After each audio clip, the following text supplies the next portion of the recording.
So hello students, welcome to Scholars Institute. आज हम class 10 के ट्रिग्नोमेट्री चैप्टर के बहुत ही कुछ इंपॉर्टेंट एमसीक्यूज करेंगे सीबीएसई फाइनल बोर्ड एग्जाम के पॉइंट ऑफ व्यू से। अगर आपको इस पीडीएफ का लिंक चाहिए तो वो आपको मेरे डिस्क्रिप्शन में मिल जाएगा।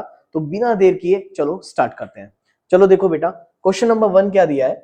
The value of sin 30 plus cos 30 minus sin 30 plus cos sin 60 plus cos 60 is, है ना। Very easy question. Again just value को पुट करो, फटाक से आंसर निकालो। आप बताओ बेटा sin 30 कितना हो जाएगा यार, मैं यहीं पर सॉल्व करता हूं। sin 30 हो गया आपका 1/2, है ना, प्लस cos 30, तो cos 30 होता है √3/2। Again minus what is sin 60, it is √3/2। Again plus what is cos 60, it is 1/2, right. तो माइनस साइन को डिस्ट्रीब्यूट करूंगा तो 1/2 प्लस √3/2, तो ये माइनस √3/2 हो जाएगा और माइनस प्लस माइनस 1/2 हो जाएगा। तो plus 1/2 minus 1/2 cancel, √3/2 minus √3/2 cancel. तो फाइनली हमारा आंसर कितना आया, 0। बिल्कुल करेक्ट है। ट्रिग्नोमेट्री हमेशा थोड़ा सा 10th क्लास वालों के जान पे आ जाता है, लेकिन ये है हार्ड चैप्टर नहीं। अगर आपका फॉर्मूला क्लियर है, फंडामेंटल क्लियर है, तो ट्रिग्नोमेट्री उतना भी हार्ड नहीं है ना। चलो जल्दी जल्दी बनाते चलते हैं इसको, आपको समझ में आ जाएगा। क्वेश्चन नंबर 2 देखो यहाँ पर क्या दिया है। If the value of sin square 30 plus cos square 30 is, मैं डायरेक्टली बोल सकता हूं इसका आंसर 1 आएगा, क्योंकि हमको एक चीज अच्छे से याद होनी चाहिए। ये फर्स्ट आइडेंटिटी है कि sin square theta plus cos square theta कितना होता है बेटा, 1। What is sin square theta plus cos square theta, always equal to 1। ये फर्स्ट आइडेंटिटी है ट्रिग्नोमेट्री की जो हमने पढ़ रखी है। देखो ना, थीटा एंगल दोनों में सेम है, यहां पर भी वही है। sin स्क्वायर 30 cos स्क्वायर 30, तो एंगल तो सेम है। तो sin square theta plus cos square theta is equal to कितना आ जाएगा, 1। आपको वैल्यू तक के पुट करके सिंप्लीफाई नहीं करना पड़ेगा, मैं डायरेक्ट बता दे रहा हूं, आंसर 1 ही आएगा, आप चेक कर लेना, ठीक है। होपफुली आपको समझ में आया होगा। Move on to the question number 3। Question number 3 देखो। क्वेश्चन नंबर 3 में ना यार यहाँ पर लाइंस बस नहीं दिख रही, मैं लाइन बना देता हूँ। ये हो गया अपॉन ऑन दिस, ठीक है। अच्छा, 10a इज इक्वल टू, इनमें से क्या होगा। एक्चुअल में ये भी आपका क्वेश्चन एनसीईआरटी से ही आया है। 10a का फॉर्मूला एक्सप्रेस करने बोल रहा है आपको, और आपको ये सारे ऑप्शन दिए हुए हैं। तो कभी भी 10 का फॉर्मूला एक्सप्रेस करना है तो अगेन हमको आइडेंटिटी पे जानी पड़ेगी। आप याद करो कौन सी ऐसी आइडेंटिटी है जहां पर हमने 10 पढ़ा था। तो हमने 3 ही आइडेंटिटी पढ़ रखी है 10th क्लास में। तो भाई सेकेंड आइडेंटिटी जो हमने पढ़ा था वो हमने ये पढ़ा है कि 1 प्लस, मैं यहां सॉल्व कर देता हूं, 1 plus 10 square A is equal to sec square A. ये हमने सेकेंड आइडेंटिटी पढ़ रखी है। बोलो करेक्ट है कि 1 plus 10 square A is equal to कितना होता है, सेक स्क्वायर ए। अगर मैं ये 1 को इधर ट्रांसफर करूं बेटा, तो 10 square A is equal to हो जाएगा sec square A minus 1। Plus 1 को इधर ट्रांसफर करूंगा तो क्या हो जाएगा हमारा, -1।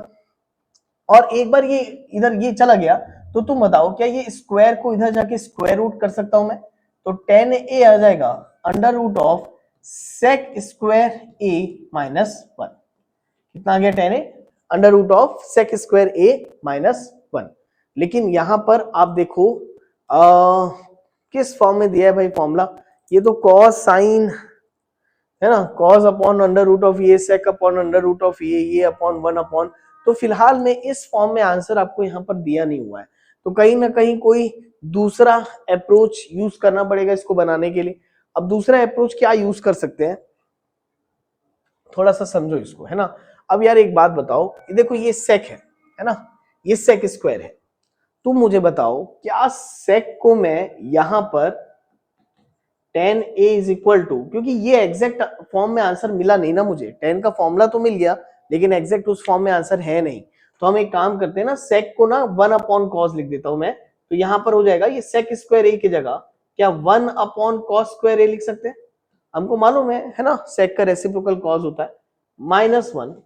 तो तुम बताओ ये कितना आ जाएगा बेटा, इज इक्वल टू, ये 1 को 1 अपॉन 1 लिखते हैं, है ना। क्रॉस मल्टीप्लाई अगर मैं करूं तो ये आ जाएगा 1 1 सा 1 माइनस कॉस स्क्वायर ए का होल अपॉन कॉस स्क्वायर ए। बोलो करेक्ट है ना।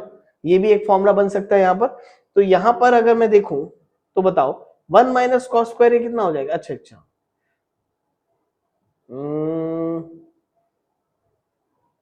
ठीक है ठीक है ठीक है, लाने की कोशिश करते हैं। 1 माइनस कॉस स्क्वायर ए को साइन स्क्वायर ए लिख सकते हैं।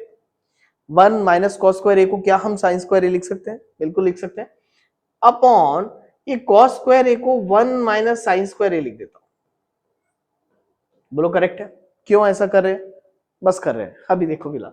अगेन अंडर रूट आउट, ये साइन स्क्वायर ए क्या रूट के बाहर आ जाएगा, तो ये क्या बन जाएगा? साइन ए का whole upon under root of 1 minus sine square A. अब देखो ये एक ऑप्शन दिख रहा होगा वहां पर, एक्चुअल में मैंने ऑप्शन को देख कर ही सॉल्व किया है। ध्यान से आप इसको देखो, ऑप्शन सी देखो क्या दिया है, sine A upon under root of 1 minus sine square A. तो option number C is our answer. अब यार आप अगेन ये चीज आपके दिमाग में थॉट जरूर आएगी कि सर हम कैसे इतना दिमाग लगाएंगे? तो जैसे मैंने दिमाग लगाया वैसे ही आप लगाओगे बेटा। हमारा आंसर ये आ गया नो डाउट, लेकिन ये कहीं ऑप्शन में मैच कर रहा था क्या? कहीं पर भी मैच नहीं कर रहा है। तो हमारे पास एक ही ऑप्शन है कि इसको सिंप्लीफाई कर लेते हैं। अब इसको सिंप्लीफाई कैसे करेंगे? तो भाई मैंने सेक को कॉस के टर्म्स में कन्वर्ट किया, अगेन मैंने एलसीएम लिया। अब तुम सोचोगे कि इसके बाद आपने ये कैसा सोचा? अगर मैं इसको 1 माइनस कॉस स्क्वायर ए को साइन स्क्वायर ए लिख देता तो sign square A upon cos square A तो टेन स्क्वायर ए हो जाता, वापिस से टेन ए आ जाता। हमको टेन ए थोड़ी ना लाना था भाई, हमको तो इनमें से कोई ऑप्शन लेके आना था ना।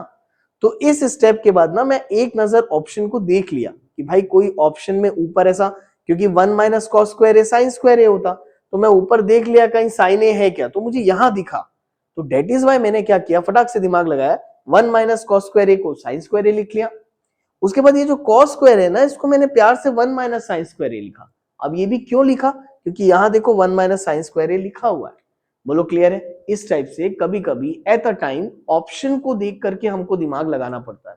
और ट्रिग्नोमेट्री में ऐसा हमेशा होता है कि कहीं ना कहीं ऑप्शन को देखते देखते चीजें समझ में आ जाती हैं कि हाँ ये ऐसा बनेगा। ठीक है, तो आपको थोड़े से क्वेश्चंस प्रैक्टिस करने पड़ेंगे, तो टाइम टू टाइम बिल्कुल आप सीख जाओगे। ठीक है, होपफुली आपको ये क्लियर हो गया होगा मैंने क्या समझाया। ठीक है, जल्दी से आगे बढ़ते हैं, क्वेश्चन नंबर 4 पे आ जाते हैं। प्लीज सी क्वेश्चन नंबर 4, है ना? क्वेश्चन नंबर 4 देखो, इसको मैं, ये अपॉन में है ना, यहां पर भी लाइन नहीं थी तो मैंने लगा दिया। अच्छा, अब मुझे एक बात बताओ यार, क्या लिखा है? 4 tan theta is equal to 3 और आपको इसकी वैल्यू निकालने बोल रहा है। तो अगेन ये फर्स्ट एक्सरसाइज का बिल्कुल सिंपल सा क्वेश्चन आपको आया हुआ है। तो चलो यहीं से इसको सिंप्लीफाई करवाता हूं मैं आपको, देखते जाओ एक एक करके। सबसे पहले 4 tan theta is equal to 3 दिया है, तो यहां से ना tan थीटा आ जाएगा बेटा। बताओ tan थीटा कितना? 3/4 है ना, ये 4 मल्टीप्लाई में था, इसको इधर भेजा तो क्या हो गया? tan theta is equal to 3/4। हमको एक राइट एंगल ट्रायंगल बनाना है, ये बिल्कुल फर्स्ट एक्सरसाइज से आया हुआ क्वेश्चन है। अगर मैं एक राइट एंगल ट्रायंगल बनाऊं, let it be A B C, ये 90 डिग्री है, इस एंगल को मैं थीटा दे देता हूं। तो अगर मेरा ये थीटा है तो मुझे tan थीटा का फॉर्मूला मालूम होना चाहिए, it is perpendicular upon base. तो बताओ परपेंडिकुलर कितना है बेटा? 3। तो थीटा याद रखना, जो भी आपका रेफरेंस एंगल होता है जस्ट उसके सामने वाला साइड परपेंड होता है। तो ये थीटा है, जस्ट इसके सामने ए बी है, तो ए बी आपका परपेंड हो जाएगा, जो कि कितना है आपका 3। बोलो क्लियर है यहां तक? ठीक, अच्छा वैसे ही बताओ बेस कितना है बेटा? 4। तो बेस ये हो गया आपका कितना? 4। ये थीटा है तो ये परपेंड हो गया, ये बेस हो गया, और ये 90 डिग्री के सामने वाला हाइपोटेनियस होता है। तो आप मुझे बताओ, अगर एक राइट एंगल ट्रायंगल में दो साइड मालूम है, तो पाइथागोरस थ्योरम से क्या हम उसका हाइपोटेनियस निकाल सकते हैं? बिल्कुल आराम से निकाल सकते हो। आप बताओ, पाइथागोरस थ्योरम अगर मैं इसमें अप्लाई करूं, तो AC का whole square must be equal to AB का स्क्वायर प्लस BC का स्क्वायर। बोलो करेक्ट है ना? परपेंड का हाइपोटेनियस का square must be equal to perpend का स्क्वायर प्लस बेस का स्क्वायर। तो AC का square must be equal to, ये हो गया 3 का स्क्वायर प्लस ये हो गया 4 का स्क्वायर। तो AC का स्क्वायर इज इक्वल टू 3 का स्क्वायर 9, 4 का स्क्वायर 16। तो AC का square is equal to 16 plus 9 कितना हो जाएगा बेटा? 16 प्लस 4 हो गया 20, 25, और स्क्वायर रूट ऑफ 25। तो फाइनली AC आ गया कितना? 5। तो भाई हमारा AC आ गया कितना? 5। बोलो क्लियर है यहां तक, है ना? होपफुली आपको समझ में आया होगा। अब इसके बाद बोल क्या रहा था हमको, यार ये कुछ निकालने बोला है। अब यार ये निकालना है ना, तो आप पहले साइन थीटा और कॉस थीटा की वैल्यू देख लो ना यहाँ पर, कि साइन थीटा और कॉस थीटा की वैल्यू क्या आएगी। तो चलो यहां से निकाल लेते हैं हम, है ना। अब मुझे बताओ, अगर रेफरेंस एंगल थीटा है तो यार यहाँ साइन थीटा की वैल्यू क्या आएगी। साइन थीटा होता है परपेंडिकुलर अपॉन हाइपोटेनियस, तो साइन थीटा आएगा 3/5, और कॉस थीटा होता है बेस अपॉन हाइपोटेनियस, तो ये हो जाएगा 4/5। बोलो क्लियर है। और एक बार साइन थीटा और कॉस थीटा की वैल्यू आ गई तो आप इनकी वैल्यूज को यहां पुट कर सकते हो और आंसर निकल जाएगा। चलो पुट करते हैं फटाफट। 4 इंटू, आप बताओ साइन थीटा की वैल्यू क्या है बेटा। साइन थीटा की वैल्यू है 3/5 माइनस कॉस थीटा की वैल्यू क्या है 4/5। ठीक बात है, का whole upon 4 into again sine theta की value 3/5 again plus cos theta की वैल्यू है 4/5। ठीक, इसको मल्टीप्लाई कर देता हूं। 4 3 कितना हो जाएगा 12 माइनस 4 का होल अपॉन 5 का होल अपॉन 4 3 12 प्लस 4 अपॉन 5। ये 5 और ये 5 हम यहां से कैंसिल कर सकते हैं, तो बचेगा क्या बताओ। 12 माइनस 4 कितना हो गया बेटा 8 अपॉन 12 प्लस 4 कितना हो गया 16। बोलो करेक्ट है। अगेन इसको मैं काट दूं, 8 1 8 2 16, तो हमारा फाइनली आंसर सिंप्लीफाई करने के बाद कितना आ रहा है 1/2। तो आंसर आ जाएगा बेटा 1/2। ये ना, ये अपॉन में ही है ये सारा, 1/3 3/4 2/3, तो हमारा आंसर आ गया कितना 1/2। इजी क्वेश्चन है। अब आप बोलोगे सर थोड़ा सा टाइम लगा सिंप्लीफिकेशन में, लगा क्योंकि मैंने एक्सप्लेन करते हुए किया। अगर आप इसी चीज को एग्जाम में खुद बनाओगे रफ साइड में, तो 1 से 2 मिनट के अंदर अंदर आप कहीं ना कहीं इसको बना लोगे, इतना भी टाइम नहीं लगेगा। ठीक है, वेरी इजी क्वेश्चन, ज्यादा हार्ड नहीं था। ठीक, move on to the next question, है ना। क्वेश्चन नंबर 5 में मूव करते हैं। देखो जरा क्वेश्चन नंबर 5 क्या दिया है।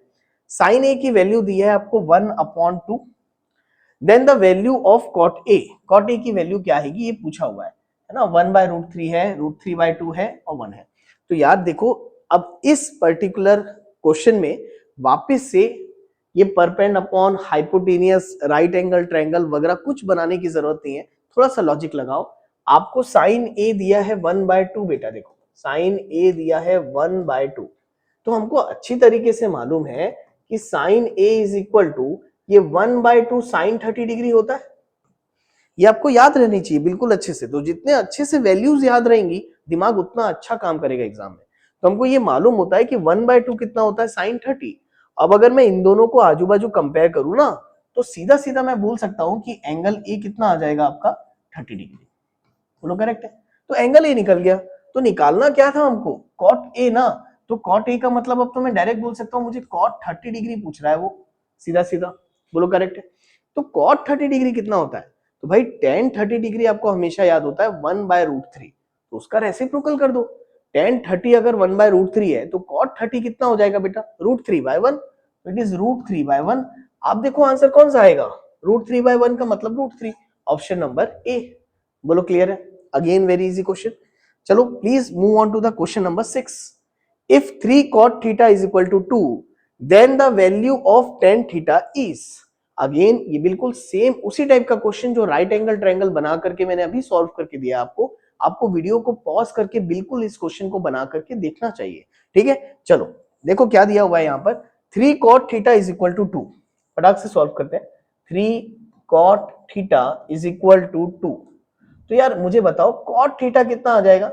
cot थीटा हो जाएगा 2/3, और cot थीटा क्या होता है हमको इसका फॉर्मूला मालूम होना चाहिए अच्छे से ट्रिग्नोमेट्रिक रेशियो में, कि cot tan क्या होता है परपेंड अपॉन बेस। तो cot क्या होगा, जस्ट उसका उल्टा, बेस अपॉन परपेंडिकुलर। तो एक राइट एंगल ट्रायंगल बना लेते हैं, इसको ले लिया ए बी सी, ये है 90 डिग्री। बोलो करेक्ट है।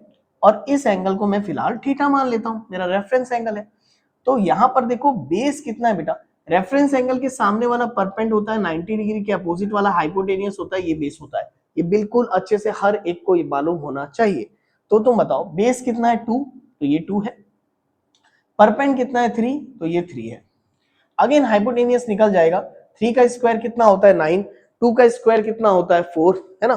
चलो निकाल देता हूं आपके लिए, आप ओरली भी कर सकते हो बेटा, है ना, एमसीक्यूज है। आप जहां तक जितना ओरल कैलकुलेशन कर सको करो। तो हाइपोटेनियस का स्क्वायर इज इक्वल टू 3 का स्क्वायर 9, 2 का स्क्वायर 4, तो AC का square is equal to under root of 13। तो यानी तो AC इज इक्वल टू आ गया √13। ठीक है, AC हमारा कितना आ गया, √13। अब यार देखो, एक बार AC आ गया, आपको tan थीटा पूछा हुआ है, तो क्या आराम से बता सकते हो व्हाट इज tan थीटा? ओहो मैंने देखा नहीं, इतना भी करने की जरूरत नहीं पड़ेगी। तुम में से कई लोग सोच रहे हो यार सर क्या कर रहे हैं, cot थीटा दिया है, tan थीटा पूछ रहा है, तो रेसिप्रोकल करने से ही आ जाता। चलो ठीक है, मैंने ध्यान नहीं दिया, मुझे लगा tan के अलावा कुछ और पूछा है। तो भाई यार ये तो इतना भी सॉल्व नहीं करना पड़ता, हमको अच्छे से मालूम है tan थीटा जो होता है ना वो रेसिप्रोकल होता है cot थीटा का। तो अगर cot थीटा आपको देखो यहाँ पर cot थीटा 2/3 दिया है ना, तो tan थीटा डायरेक्ट बोल सकते थे 3/2 होगा। ठीक है, तो आंसर विल बी 3/2। तो इसका आंसर डायरेक्ट आ जाता, मैंने मेहनत मजदूरी कर दिया, चलो काम आ जाएगा। मान लो यहाँ साइन थीटा या कॉस थीटा निकालना होता तो फिर इस टाइप से अप्रोच करते। ठीक है, फिलहाल इसका तो आंसर डायरेक्ट ही मिल गया हमको, है ना, ये अपॉन है। तो अगर कॉट दिया है बेटा तो tan जस्ट उसका रेसिप्रोकल होगा, तो डायरेक्ट भी टिक लगा सकते हो। चलो move on to the next question, question number 7। अब यार क्वेश्चन नंबर 7 कुछ अच्छा दिख रहा है, सिंप्लीफाई टाइप का दिख रहा है ना। चलो इसको देखते हैं क्या दिया है। sin theta minus cos theta is equal to 0, then the value of sin 4 theta plus cos 4 theta is, है ना। अब इसको आपको वीडियो को पॉज करके जरूर अटेम्प्ट करना चाहिए, अच्छा क्वेश्चन है। ठीक है, अच्छा देखो क्या है, प्लीज सी क्वेश्चन नंबर 7 क्या दिया है। If sin theta minus cos theta is equal to 0, then the find the value of sin 4 theta plus cos 4 theta. Excellent question है, और ये क्वेश्चन आपको बना करके जरूर देखना चाहिए, एकदम बढ़िया क्वेश्चन है। अब ये क्वेश्चन को स्टूडेंट्स दो तरीके से अप्रोच करते हैं बेटा, एक तो स्मार्ट वर्क करेंगे और दूसरे वाले स्टूडेंट हार्ड वर्क करेंगे। हमको स्मार्ट वर्क करना बिल्कुल अच्छी तरीके से सीखना चाहिए। आप इस बात का ध्यान रखना, अगर वीडियो को पॉज करके आप बना रहे होगे तो एक बात का जरूर ध्यान रखना, यहाँ पर sin 4 theta plus cos 4 theta आपको निकालने बोला है और sin theta minus cos theta दिया हुआ है। तो बेटा ये सिंप्लीफिकेशन का क्वेश्चन नहीं है, अगर इसको सिंप्लीफाई करने हम बैठ गए तो ये 3 मार्क्स का क्वेश्चन बन जाएगा, 2 से 3 मार्क का क्वेश्चन बन जाएगा। हमको बिल्कुल अच्छे से ध्यान रखना है कि बोर्ड्स ने हमको इसको 1 मार्क में दिया है, और अगर हमको इसको 1 मार्क में दिया है तो कहीं ना कहीं हमको लॉजिकली उस चीज को सॉल्व करने की कोशिश करना चाहिए। ठीक है, क्योंकि सिंप्लीफिकेशन में जाएंगे ना तो बहुत सारा टाइम हमारा वेस्ट हो जाएगा। अब मैं क्या समझा रहा हूं आपको, प्लीज आप देखो यहाँ पर। सबसे पहले ना गिवन में आप ध्यान से देखो, आपको गिवन क्या दिया है। आपको गिवन दिया है sine theta minus cos theta equal to 0। तो एक काम करते हैं, माइनस कॉस थीटा को मैं इधर भेजता हूं, तो ये हो जाएगा sine theta is equal to cos theta. बस अब यहां पर लगाना है आपको एक लॉजिक। आप मुझे एक बात बताओ, मेरा यहां पर ये कुछ इक्वेशन बना कि sine theta is equal to cos theta. मैं आपसे पूछ रहा हूं, बताओ थीटा की कौन सी वैल्यू पर साइन और कॉस दोनों इक्वल होते हैं। ध्यान से सुनना मेरी बात, मैं आपसे पूछ रहा हूं sine theta is equal to cos theta, theta की कौन सी वैल्यू पे होता है, दोनों इक्वल थीटा की कौन सी वैल्यू पे होता है। तो आपका आंसर आना चाहिए कि sir theta is equal to 45 degree पे दोनों सेम होते हैं। साइन 45 होता है 1/√2 और कॉस 45 भी होता है 1/√2। तो ध्यान रखना कि अगर sine is equal to cos है तो 100% थीटा कितना होगा, 45 डिग्री। और अगर ये लॉजिक तुमने पकड़ लिया तो ये क्वेश्चन 1 मिनट के अंदर बन जाएगा। अब कोई सिंप्लीफिकेशन नहीं करना है मुझे, अगर आपको इसकी वैल्यू निकालने बोला है तो आराम से निकाल लेंगे यार। थीटा की जगह 45 रख दो तो क्या हो जाएगा बताओ, sine power 4 45 degree plus cos power 4 45 degree. बोलो करेक्ट है। साइन 45 कितना होता है, 1/√2 की पावर 4 प्लस कॉस 45 कितना होता है, अगेन 1/√2 की पावर 4। बोलो राइट और नॉट, है ना। तो अगेन आप मुझे बताओ 1 की पावर 4 कितना होता है, 1। √2 की पावर 4 कितना हो जाएगा, √2 की पावर 4 को मैं यहां समझा देता हूं, देखो √2 इंटू √2 इंटू √2 इंटू √2, 4 बार मल्टीप्लाई करेंगे और 4 बार करेंगे तो √2 इंटू √2 2 हो जाएगा, √2 इंटू √2 2 हो जाएगा और 2 2 से कितना आएगा 4। तो पता चला √2 की पावर 4 4 आएगा। अगेन यहां पर भी √2 की पावर 4 आएगा, तो 1/4 प्लस 1/4 तो ये आ जाएगा 2/4, अगेन कैंसिल करेंगे, 2 1 जा 2 2 जा, तो आंसर आ जाएगा 1/2।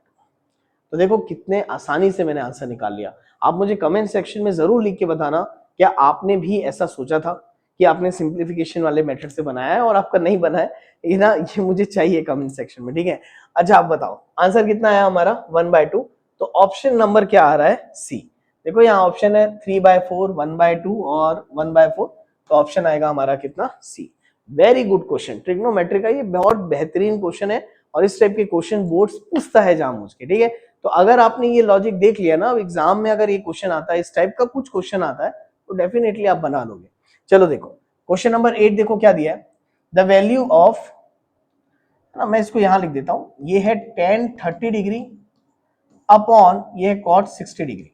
ये तो बहुत आसान क्वेश्चन है यार, इसकी वैल्यू निकालने बोला है। आप बताओ tan 30 कितना होता है बेटा, 1/√3, और cot 60 कितना होता है, cot 60 भी 1/√3 होता है भाई, है ना, रेसिप्रोकल होते हैं दोनों एक दूसरे के। ठीक है, tan 30 हो गया 1/√3, cos 60 हो गया 1/√3, है ना, ये ऊपर चला जाएगा तो ये 1/√3 इंटू √3/1 कट गया, आंसर कितना आएगा 1, तो answer is 1, option number D.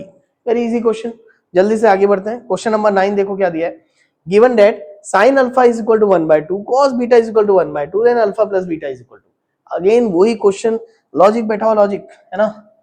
आज बोलेंगे, आज तुम लोग बोल रहे हो सर को क्या हो गया, बस लॉजिक लॉजिक की बात करें क्योंकि ट्रिग्नोमेट्री बेटा करना पड़ता है। आप बताओ साइन अल्फा 1/2 है, साइन अल्फा 1/2 है, तो आपको अच्छे से मालूम होना चाहिए साइन कितना डिग्री 1/2 होता है, तो साइन 30 डिग्री 1/2 होता है। तो मैं डायरेक्ट बोल सकता हूँ ना यहाँ पर अल्फा इज इक्वल टू कितना आएगा बेटा 30 डिग्री, है ना। चलो आपके लिए लिख देता हूँ, sine alpha is equal to sine 30 degree, इसको ऐसा लिख सकते हो आप। तो कंपेयर करोगे तो अल्फा कितना आ जाएगा बेटा 30 डिग्री। ठीक उसी तरीके से यहां पर आपको cos बीटा दिया है, cos बीटा कितना दिया है 1/2, अगेन इसको बोलोगे यार cos कितना 1/2 होता है, तो cos 60 डिग्री 1/2 होता है भाई, और cos 60 1/2 होता है, तो बीटा कितना आ गया आपका 60 डिग्री, अल्फा आ गया 30 डिग्री, बीटा आ गया 60 डिग्री। आपसे पूछा है कि अल्फा प्लस बीटा कितना होगा, तुम बताओ 60 प्लस 30 कितना होगा बेटा 90 डिग्री, तो ऑप्शन इज डी 90 डिग्री। बोलो क्लियर है ना, इजी क्वेश्चन है, अगेन आ गया होगा होपफुली समझ में।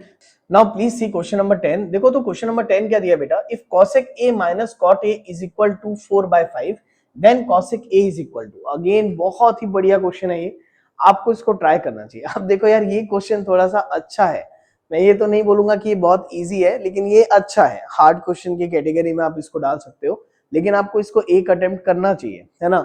इस क्वेश्चन को सॉल्व करने के लिए अगेन लॉजिक लगाना पड़ेगा। अच्छा करेंगे कैसे, देखो cosec माइनस कॉट दिया है और cosec a पूछ रहा है हमसे। अब इसमें बहुत सारा दिमाग लगा सकते हो आप, सिंप्लीफिकेशन वगैरह करना, ये करना वो करना, तो इसके लिए ना आपको वीडियो को पॉज करके पहले एक बार खुद दिमाग लगाना चाहिए, भले ना बने, लेकिन क्या क्या तुम्हारा दिमाग सजेशन दे रहा है इसको बनाने के लिए, इसको एनालाइज करो, वो जरूरी है, क्योंकि मैं जानता हूं इसका सॉल्यूशन कैसे बनने वाला है, तो मैं बता दूंगा ना बेटा तो चीजें वहीं खत्म हो जाएगी। आपको एक अटेम्प्ट खुद तो करना ही चाहिए। अच्छा क्वेश्चन है ये। अच्छा देखो बेसिकली ये क्वेश्चन आया है आइडेंटिटी से, हमने कॉसेक और कॉट से रिलेटेड एक आइडेंटिटी पढ़ रखी है, कि हमने पढ़ा है cosec square A minus cot square ए होता है 1, बोलो राइट और नॉट। ये हमने आइडेंटिटी पढ़ा है कि cosec square A minus cot square ए कितना होता है 1, और अगर ऐसा है तो आप मुझे ध्यान से बताओ क्या इसमें हम A square minus B square की आइडेंटिटी लगा सकते हैं। तो अगर मैं इसमें A square minus B square की आइडेंटिटी लगाऊं तो ये हो जाएगा cosec a plus cot a plus B into A minus B, that is cosec a minus cot a plus B into A minus B, A square minus B square is equal to कितना 1। अब इनमें से एक value आपको दी है, cosec a minus cot a की value 4/5 दी है, यानी कि इसकी वैल्यू मुझे मालूम है 4/5, तो पुट कर देता हूं cosec a plus cot a, ये इसके जगह, ये पूरे की जगह मुझे मालूम है इसकी वैल्यू कितनी है 4/5, 4/5 रख देता हूं, इज इक्वल टू कितना 1। बोलो क्लियर है। इसको अगर मैं उधर लेके जाऊं, है ना, क्रॉस मल्टीप्लाई करूं, तो cosec a plus cot A की वैल्यू आ जाएगी, 5 उधर जाएगा, 5 वन जा 5 अपॉन ये नीचे आ जाएगा 4। अब यार देखो यहां पर, अब इसको इक्वेशन बना के सॉल्व करना पड़ेगा, यानी कि जो आपको दिया था cosec a minus cot a, इसको मैं ले लेता हूं let it be equation number 1, और अभी जो मेरा आया है cosec a plus cot a is equal to 5/4, इसको मैं ले लेता हूं इक्वेशन नंबर 2, और इसको सॉल्व करने के लिए एलिमिनेशन मेथड का यूज करेंगे हम। तो बोलोगे कहाँ ट्रिग्नोमेट्री से कहाँ एलिमिनेशन मेथड में चले गए, तो होता है ना बेटा, हमने पढ़ा हुआ है उस चीज को तो यूज कर सकते हैं, है ना। ऐसे सारे क्वेश्चन तो नहीं होते, कुछ क्वेश्चन होते हैं जो अच्छे होते हैं, है ना। अब आप एक काम करो, फर्स्ट इक्वेशन और सेकेंड इक्वेशन को जस्ट हम ऐड करते हैं। देखो आप ध्यान से, तो आप मुझे बताओ पहला इक्वेशन क्या दिया था भाई, पहला दिया था हमारा cosec a minus cot a is equal to 4/5, और सेकेंड इक्वेशन जो है मेरा ये आया है cosec a plus cot a is equal to 5/5। Just एक काम करो, दोनों इक्वेशन को हम ऐड कर देते हैं। अगर मैं दोनों इक्वेशन को ऐड करूं तो तुम बताओ cosec a plus cosec a कितना हो जाएगा बेटा, 2 cosec a minus cot a plus cot a will get cancel out, तो इज इक्वल टू ये आ जाएगा 4/5 प्लस 5/2 नहीं होगा यार, ये गलत लिख दिया मैंने, 5/4 है ना, तो 4/5 है और ये 5/4 है, ठीक है, तो प्लस 5/4। बोलो क्लियर हुआ, यहां से cosec a की वैल्यू आएगी। अब बताओ मुझे, है ना, आप बोलोगे कहां से कहां लॉजिक जा रहा है, ठीक है, होता है कुछ क्वेश्चंस में होता है। 2 cosec a is equal to, again देखो क्रॉस मल्टीप्लाई करते हैं, 4 4 जा कितना 16 प्लस 5 5 जा कितना 25 अपॉन 4 5 4 जा कितना 20। बोलो क्लियर है, तो यार यहां से cosec a आएगा, ये 2 cosec a is equal to 16 plus 25 कितना हो गया, 6 5 11, 1 2 and 1 3 and 1 4, 41/20। अगेन ये 2 को इधर लेके आऊंगा मैं, तो फाइनली मेरा cosec a निकल के आया 2 इंटू 20 कितना हो जाएगा 40, तो 41/40 कितना आ गया मेरा cosec a 41/40, तो इसका आंसर आएगा 41/40। जरा जल्दी से, है ना, होपफुली आपको समझ में आया होगा, ये क्वेश्चन आपको बना करके देखना चाहिए, ठीक है। जल्दी से ऑप्शन में भी अपन चेक कर लेते हैं इसको, 41/40 आया हमारा। देखो यार ये यहां दिया है 47/40, 49/40, 51/40, ये 41/40 ऑप्शन नंबर डी, तो हमारा आंसर आया इसका कितना 41/40, है ना। तो भाई इसका फाइनली आंसर आया था हमारा कितना 41/40। होपफुली आपको समझ में आया होगा, और अगर आपको ये समझ में आया है तो प्लीज वीडियो को लाइक करना, वीडियो को फ्रेंड्स के साथ जरूर शेयर करना। मैं आगे और भी सारे चैप्टर्स के एमसीक्यूज, कुछ ऐसे ही इंपॉर्टेंट एमसीक्यूज के प्लेलिस्ट मैंने अपने चैनल में बना के रखी है, तो आप उसको जरूर चेक करो। तो मिलते हैं नेक्स्ट लेक्चर में। Thank you class, have a nice day, bye bye बेटा।